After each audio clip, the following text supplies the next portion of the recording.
महाराष्ट्र तथा पूरे देश में लोकसभा चुनाव की जबरदस्त तैयारी तो हर कोई पार्टी करती दिखाई दे रही है। विपक्ष का कुनबा मोदी को हराने के लिए बैठक पर बैठक कर रहा है, लेकिन बीजेपी के मास्टर प्लान से विपक्ष भी डरा हुआ है। दरअसल विपक्ष की बैठक मुंबई में संपन्न हुई है और विपक्षी नेताओं ने बीजेपी सरकार पर निशाना साधा, लेकिन बैठक में शरद पवार ने कुछ ऐसी बात कर दी कि सब हैरान रह गए। क्या कहा पवार ने, बताते हैं आपको। विपक्षी दलों ने एक साथ आकर गठबंधन बनाया और इस गठबंधन की 2 दिवसीय बैठक मुंबई में हुई। बैठक के समापन के दौरान एक प्रेस कॉन्फ्रेंस भी आयोजित की गई थी। इस मौके पर इंडिया आघाड़ी के विभिन्न नेताओं ने अपना पक्ष रखा। दरअसल आपको बता दें कि एनसीपी अध्यक्ष शरद पवार ने पत्रकारों से बात करते हुए मोदी सरकार पर भी हमला बोला और साथ ही एनसीपी से बगावत करने वाले अजित पवार के गुट पर भी निशाना साधा। उन्होंने इशारों में अपने बयान में कहा कि हम गलत रास्ते पर नहीं जाएंगे और जो गलत रास्ते पर चले गए हैं उन्हें सही रास्ते पर लाने का प्रयास करेंगे, लेकिन अगर वे सही रास्ते पर आने के लिए तैयार नहीं है तो हम उन्हें किनारे कर देंगे।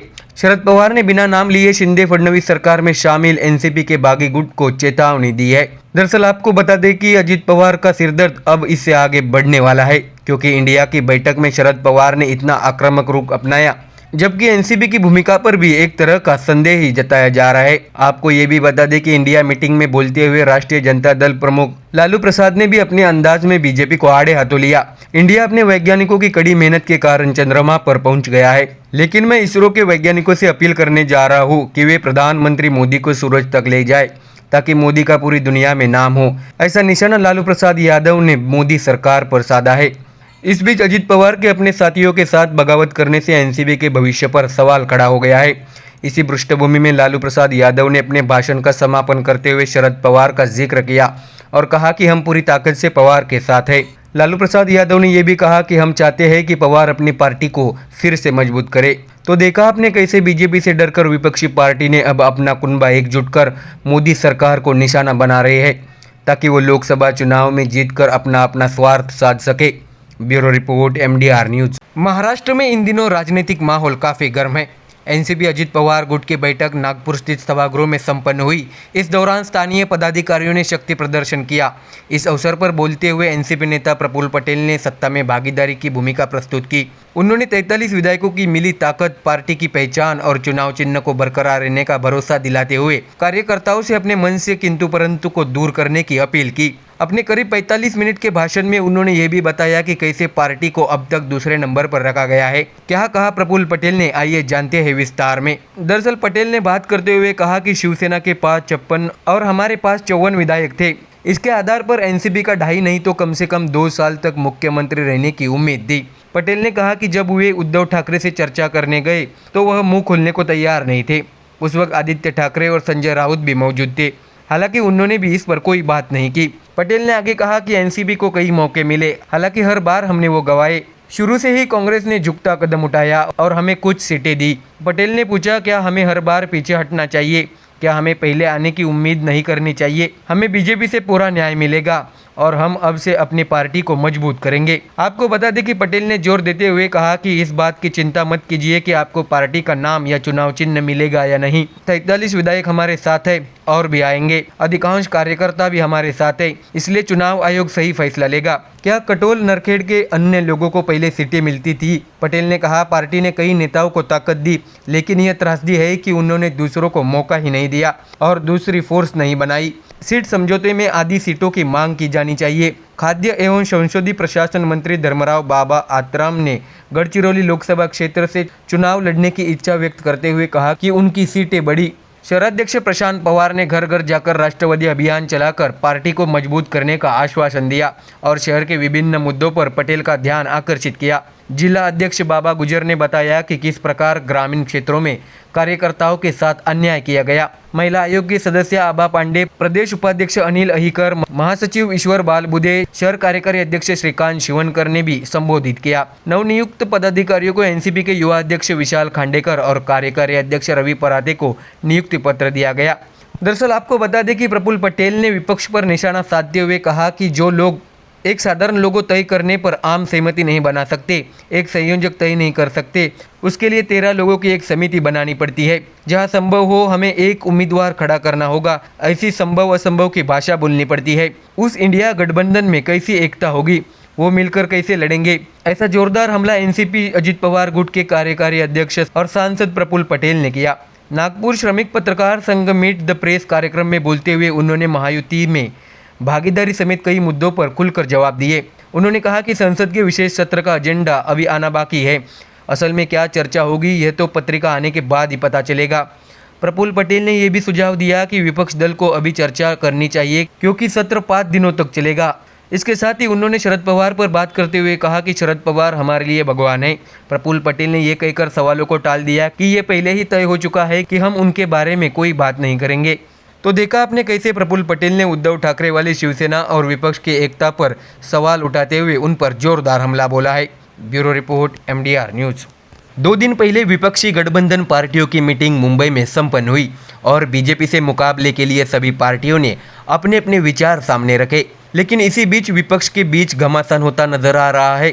दरअसल हम बात कर रहे हैं महाराष्ट्र के शिवसेना UBT और शरद पवार के NCP की। क्या है खबर, बताते हैं आपको डिटेल में। दरअसल NCP नेता और अकोला पूर्व से पूर्व विधायक हरिदास बादे NCP छोड़कर शिवसेना ठाकरे गुट में शामिल हो गए हैं। कुछ दिन पहले ही मुंबई में मातोश्री पर एक बैठक में उन्होंने शिवसेना प्रमुख उद्धव ठाकरे से मिलने का समय मांगा था। उस वक्त दोनों नेताओं के बीच सेना में शामिल होने को लेकर चर्चा भी हुई थी। योजना के अनुसार हरिदास बादे रविवार को उद्धव ठाकरे की उपस्थिति में ठाकरे समूह में शामिल हो गए। आपको बता दें कि इस बीच हरिदास बादे 2004 से 2014 तक अकोला पूर्व से विधायक रहे हैं। शुरुआत में उन्होंने वंचित कांग्रेस और फिर वंचित और फिर राष्ट्रवादी कांग्रेस पार्टी में काम किया था। अब बादे ने संकट में फंसे उद्धव ठाकरे को ताकत देने का फैसला किया है। शिवसेना प्रमुख उद्धव ठाकरे ने मातोश्री पर हाथ में शिवबंधन बांधकर हरिदास बादे का पार्टी में स्वागत किया। इस मौके पर सांसद अरविंद सावंत, बालापुर विधानसभा क्षेत्र के विधायक नितिन देशमुख, अकोला जिला प्रमुख गोपाल दत्तकर की मौजूदगी में मातोश्री में यह प्रवेश समारोह आयोजित किया गया।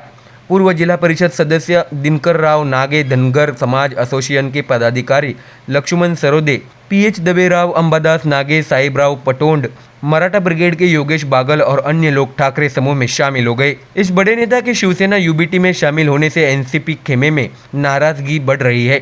दरअसल आपको बता दें कि अकोला पूर्व के पूर्व विधायक हरिदास बादे भारी बहुजन महासंघ यानी वंचित बहुजन आघाड़ी के टिकट पर अकोला पूर्व विधानसभा क्षेत्र से 2 बार चुने गए थे। उन्होंने 2004 और 2009 में चुनाव जीता था। 2014 के चुनाव में बादे को अकोला पूर्व से मौजूदा विधायक रणधीर सावरकर से हार का सामना करना पड़ा था। इसके बाद 2019 में भी उन्हें हार मिली।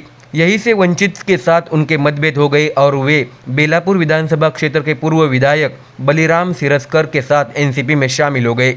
लेकिन अब उसका NCP में भी मन नहीं लग रहा था। आपको बता दें कि बलिराम सिरस्कर पहले ही NCP छोड़कर बीजेपी में शामिल हो चुके थे। उसके बाद लोकसभा और विधानसभा चुनाव के मद्देनजर हरिदास बादे ने भी NCP को राम राम बोल दिया है और वे मातोश्री पर शिवसेना ठाकरे गुट में शामिल हो गए। बलिराम सिरस्कर अकोला जिले के बालापुर निर्वाचन क्षेत्र से लगातार 10 वर्षों तक भारी बहुजन महासंघ से विधायक रहे हैं। 2019 के विधानसभा चुनाव से पहले सिरस्कर ने भारी यानी वंचित को छोड़ दिया था। इसके बाद वह अकोला पूर्व के पूर्व विधायक हरिदास बादे के साथ NCP में शामिल हो गए। हालांकि वह इस बात से परेशान थे कि NCP द्वारा किए गए वादे पूरे नहीं किए जा रहे थे। उस समय यानी महाविकास आघाड़ी सरकार काल में पूर्व विधायक सिरस्कर जो उम्मीद कर रहे थे कि कुछ तो होगा, क्योंकि राज्य में महाविकास आघाड़ी के माध्यम से राष्ट्रवादी सत्ता में थी, लेकिन सत्ता खोने के कारण उन्होंने आशाएं खो दी। अब हरिदास बादे ने भी NCP छोड़ दी है। पहले सिरस्कर और अब बादे के जाने से अकोला में NCP को बड़ा झटका लगा है। तो देखा अपने विपक्ष में एक साथ रही पार्टी ही अपने साथी पार्टी को झटका देकर उनके नेताओं को अपने पार्टी में शामिल कर रहे हैं। इससे विपक्षी गठबंधन में दरार पड़ने की संभावना है। Bureau report MDR news. Maharashtra राज्य में NCP में दल बदल और पार्टी के टूटने की राजनीति का खामियाजा सीधे चंद्रपुर जिले में पड़ा है। दरअसल हम बात कर रहे हैं NCP में हुए राजनीति की। आपको बता दें कि चंद्रपुर के जिन वफादारों ने दावा किया था कि NCP में विभाजन के बाद हम बड़े साहब के साथ रहेंगे, उन्होंने अब पलटी मार ली है। नागपुर में आयोजित एक कार्यक्रम में NCP अध्यक्ष राजीव कक्कड़ और कार्यकारी अध्यक्ष नितिन भटारकर दोनों उप मुख्यमंत्री अजित पवार के समूह में शामिल हुए। दोनों ने दावा किया कि जिले के सभी पदाधिकारी उनके साथ है। दूसरी ओर शरद पवार गुट के जिला अध्यक्ष राजेंद्र वैद्य ने आलोचना करते हुए कहा, इन दोनों के प्रवेश में कोई दमखम नहीं है। हालांकि बड़े साहबों के शिलेदार छोटे साहब के चरणों में गिर गए हैं, लेकिन बड़े साहबों के सूबेदार मजबूती से साहब के पक्ष में खड़े हैं। कक्कड़ और भटारकर दोनों NCP के गठन के बाद से पदाधिकारी थे। लेकिन जिले में पार्टी की अब तक की स्थिति को देखकर लगता है कि इनमें ज्यादा बदलाव नहीं हुआ है। पार्टी की स्थापना से लेकर आज तक चंद्रपुर जिले में पार्टी की स्थिति जस की तस बनी हुई है। जितने भी जिला परिषद सदस्य और पार्षद चुने गए वे अपने दम पर जीते हैं। इस दौरान पदाधिकारी आते जाते रहे, लेकिन पार्टी के विकास में इनका कोई फायदा नहीं हुआ। इसलिए एनसीपी वरिष्ठ नेताओं ने चंद्रपुर जिले को कभी गंभीरता से नहीं लिया। इस दौरान एनसीपी के कई वरिष्ठ नेता जिले में आए। उनके सामने पार्टी में अंदरूनी कलह के अलावा कुछ नजर नहीं आ रहा था। इसी बीच राष्ट्रवादी कांग्रेस में विभाजन हो गया। अजित पवार सत्ता में आ गए। उस समय दोनों पदाधिकारी शरद पवार के साथ रहे। उन्होंने घोषणा भी की थी कि उन्हें छोड़ने के बारे में वे विचार भी नहीं करेंगे, लेकिन 1.5 महीने के अंदर ही उन्होंने देखा कि पदाधिकारियों के काम नहीं हो रहे। ऐसा कहा जाता है कि उन्होंने जिले के विकास में योगदान देने के लिए छोटे पवार की घड़ी अपने हाथ में बांध ली है। अजित पवार के समूह में शामिल होते ही कक्कड़ को चंद्रपुर जिले का शहराध्यक्ष और भटारकर को चंद्रपुर ग्रामीण जिला अध्यक्ष चुना गया। दोनों ने दावा किया है कि उनके साथ बड़ी संख्या में पदाधिकारी आए हैं, लेकिन शरद पवार गुट के जिला अध्यक्ष राजेंद्र वैद्य को नहीं लगता कि इन दोनों के जाने से कोई खास फर्क पड़ेगा। इसके उलट नए कार्यकर्ताओं को मौका मिलेगा। उन्होंने दावा किया है कि इससे पार्टी का विकास ही होगा। तो देखा अपने एनसीपी में दिन ब दिन दल बदल का सिलसिला जारी है। हालांकि अजित पवार गुट शरद पवार के एनसीपी पर भारी पड़ता नजर आ रहा है। Bureau report MDR news. Maharashtra के जालना लाठी हमले के विरोध में राज्य के विभिन्न शहरों में विरोध प्रदर्शन हुए। मराठा क्रांति मोर्चा ने सोमवार को महाराष्ट्र बंद का आह्वान किया था। इस बीच उप मुख्यमंत्री अजित पवार के बारामती में मराठा समुदाय की ओर से विरोध मार्च का आयोजन किया गया। इस समय अजित पवार को सरकार छोड़नी चाहिए जैसे घोषणाएं की गई। इस नारे को लेकर सोमवार को पत्रकारों द्वारा अजित पवार से सवाल पूछा गया। अजित पवार ने उस समय नारों और मांगों पर आंखें मूंद ली। उन्होंने कहा, कोई भी उठकर नारे और मांग करे, ऐसा कहीं चलता है क्या? अजित पवार ने यह भी कहा कि उन्होंने वहां के सरपंच को बुलाया और घटना के बारे में जानकारी ली। दरअसल आपको बता दें कि शुक्रवार शाम जालना पुलिस ने प्रदर्शनकारियों पर लाठीचार्ज किया। इसके बाद पूरे महाराष्ट्र में इसका असर देखने को मिला। विपक्ष का आरोप है कि यह आदेश ऊपर से दिया गया था। उनके आरोपों का अजित पवार ने आक्रामक तरीके से जवाब दिया है। उन्होंने कहा कि कुछ लोग समाज में अशांति फैलाने का काम कर रहे हैं। वे ये कहकर गुमराह कर रहे हैं कि आदेश ऊपर से आया है और संदेह पैदा कर रहे हैं।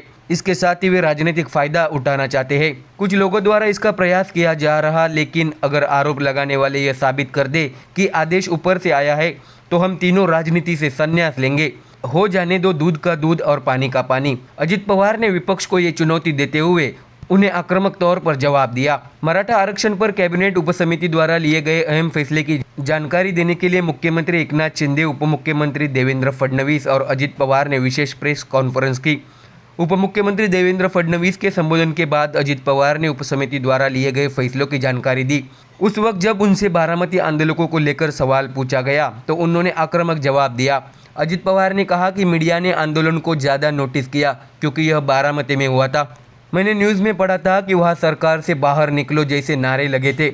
इसके बाद मैंने काटेवाड़ी के सरपंच को फ़ोन किया और वहाँ की घटना के बारे में जानकारी ली। सरपंच ने मुझे बताया कि उस समय ऐसी घोषणा करने वाले लोग हमारे गांव के नहीं थे, वे बाहर ही थे। मुझे नहीं पता कि वह कौन था, कहाँ का था। कल कोई भी उठकर कुछ भी मांग कर लेगा, इसका क्या मतलब? अजित पवार ने कहा कि वहाँ पर कम से कम सरपंच या उपसरपंच होना चाहिए था। कहा जाता है कि बारामती देश को दिशा देती है, तो फिर आपको आरक्षण क्यों नहीं मिल रहा? बारामती गए मराठा मोर्चा के प्रदर्शनकारियों ने सीधे तौर पर राष्ट्रवादी कांग्रेस पार्टी के अध्यक्ष शरद पवार और उप मुख्यमंत्री अजित पवार पर निशाना साधा। जालना में मराठी क्रांति मोर्चा के प्रदर्शनकारियों पर हुई लाठियों के बाद महाराष्ट्र भड़क उठा। महाराष्ट्र में कई जगहों पर बंद का आह्वान किया गया और देखा गया कि बारामती में भी मराठा भाई आक्रामक हो गए हैं। तो देखा अपने उप मुख्यमंत्री अजित पवार ने सरकार पर आरोप लगाने वाले विपक्ष को आक्रामक तौर पर जवाब दिया है। अब देखना होगा कि इस पर विपक्ष द्वारा क्या पलटवार होता है। Bureau report MDR news.